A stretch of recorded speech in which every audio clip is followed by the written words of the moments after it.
જોઈ રહ્યા છો પ્રાઇમ ટાઈમ અને હું છું ખુશાલી। સમાચારની શરૂઆત સૌથી મોટા સમાચારથી। ગુજરાત એટીએસે ઝડપાયેલા આતંકવાદી કેસમાં એનઆઈએના 5 રાજ્યોમાં દરોડા। ગુજરાત સહિત 5 રાજ્યોમાં એનઆઈએનું સર્ચ ઓપરેશન। વલસાડના ઉમરગામમાં એનઆઈએનું સર્ચ ઓપરેશન। ઉમરગામમાં બપોરે 11 વાગ્યાથી આ સર્ચ શરૂ કરાયું હતું। 5 રાજ્યોમાં 10 સ્થળોએ એનઆઈએનું સર્ચ ઓપરેશન શરૂ કરાયું છે।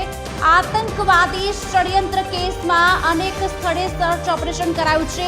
ગુજરાત અને હરિયાણામાં સર્ચ ઓપરેશન। પશ્ચિમ બંગાળ, ત્રિપુરા, મેઘાલયમાં પણ સર્ચ ઓપરેશન હાથ ધરવામાં આવ્યું છે। આતંકવાદી ષડયંત્ર કેસમાં સર્ચ ઓપરેશન હાથ ધરવામાં આવ્યું છે। આજ અંગે વધુ વાતચીત કરવા માટે સહયોગી જય પટેલ અમારી સાથે લાઈવ જોડી ચૂક્યા છે। જય, ગુજરાત સહિત 5 રાજ્યોમાં એનઆઈએનું સર્ચ ઓપરેશન શરૂ કરાયું છે। વલસાડના ઉમરગામમાં સૂત્રો તરફથી માહિતી મળી છે તે પ્રમાણે બપોરથી સર્ચ ઓપરેશન શરૂ કરાયું હતું। શું અપડેટ્સ મળી રહ્યા છે અને શું વિગતો મળી રહી છે આ વિષય પર?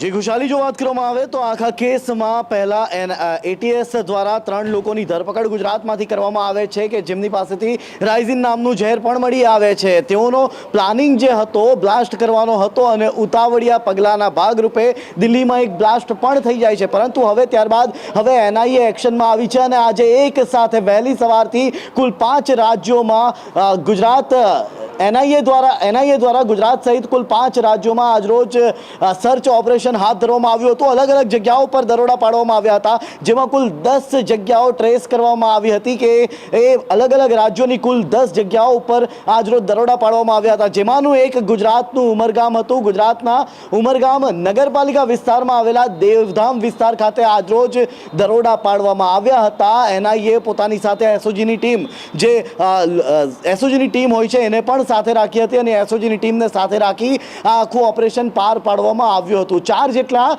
બાંગ્લાદેશી ઘૂસણખોરો જે ઘૂસી આવ્યા છે તેઓને પકડવા માટેનું પણ આ ઓપરેશન કહેવામાં આવી રહ્યું છે, કારણ કે આ આખા ઓપરેશનને જે રીતે પાર પાડવામાં આવ્યું છે, એક સાથે કુલ 5 જેટલા રાજ્યોમાં દરોડા પડે છે, જેમાંથી એક ગુજરાતનું ઉમરગામ હોય છે। ગુજરાતનું ઉમરગામ એટલે કે એકદમ છેવાડાનું ગામડું કે જેને સીધી મહારાષ્ટ્રની સરહદ આવેલી છે ખુશાલી, એટલે કે મહારાષ્ટ્રમાંથી પણ કોઈ ગુજરાતમાં પ્રવેશ કરી શકે એ પ્રકારનો આ વિસ્તાર છે। ત્યારે ઉમરગામ નગરપાલિકા વિસ્તારમાં આવેલા દેવધામ વિસ્તારમાં આજરોજ એસઓજીને સાથે રાખી એનઆઈએ સર્ચ ઓપરેશન હાથ ધર્યું છે। કેટલાક ડિજિટલ પુરાવાઓ પણ એકત્ર થયા હોવાનું હાલ સૂત્રો કહી રહ્યા છે, એટલે કે ઉમરગામના દેવધામ વિસ્તારમાં જે સર્ચ ઓપરેશન ધરાયું છે એમાં સૂત્રો એવું કહી રહ્યા છે કે કેટલાક ડિજિટલ પુરાવાઓ પણ એકત્ર કરવામાં આવ્યા છે, જેની સાથે જ 4 જેટલા લોકો જે સંદિગ્ધ છે તેઓના ઉપર વોચ રાખવામાં આવી રહી છે, તેઓની શોધખોળ કરવામાં આવી રહી હોવાનું સૂત્રો જણાવી રહ્યા છે। ખુશાલી, જય, એક સવાલ એ થઈ રહ્યો છે કે સ્લીપર સેલ્સ જે છે તે એક્ટિવ થઈ ચૂક્યા છે।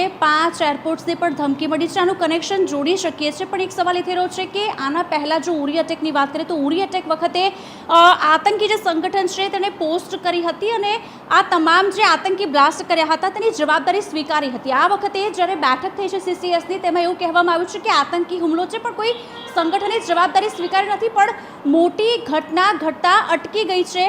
આના કરતાં પણ મોટું થઈ શકતું હતું। જય જી ખુશાલી, જે પ્રકારનું સૂત્રો જણાવી રહ્યા છે તેઓનો પ્લાન ખૂબ જ મોટો હતો। અલગ અલગ રાજ્યોમાં એક સાથે બ્લાસ્ટ કરવાનો પ્લાન હોવાનું હાલ સૂત્રો જણાવી રહ્યા છે, પરંતુ જે રીતે એક બાદ એક એટીએસે તમામને પકડવાની કાર્યવાહી હાથ ધરી, તમામને ટ્રેસ કર્યા, તેઓના કોલ ઇન્ટરસેપ્ટ કરવામાં આવ્યા હતા અને ત્યારબાદ તે તમામની ધરપકડ કરાઈ। એ ધરપકડમાં ગભરાઈને ઝડપાઈ જવાની બીકે દિલ્હીમાં બ્લાસ્ટ થયો હોવાનું હાલ કહેવામાં આવી રહ્યું છે, સૂત્રો જણાવી રહ્યા છે। પરંતુ જે રીતે આપે જણાવ્યું કે અગાઉ પહેલા જે તે આતંકી સંગઠનો જવાબદારી લઈ લેતા હતા, પરંતુ હવે એ આતંકી સંગઠનો પણ માની ગયા છે કે આ નવું ભારત છે।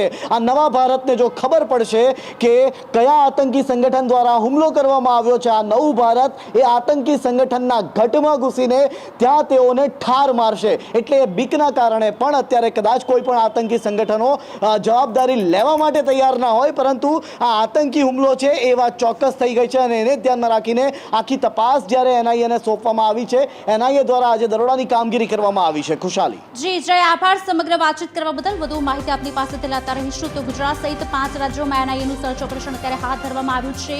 વલસાડના ઉમરગામમાં બપોરથી જ સર્ચ ઓપરેશન શરૂ કરાયું છે, સાથે જ ગુજરાત અને હરિયાણામાં સર્ચ ઓપરેશન શરૂ કરાયું છે।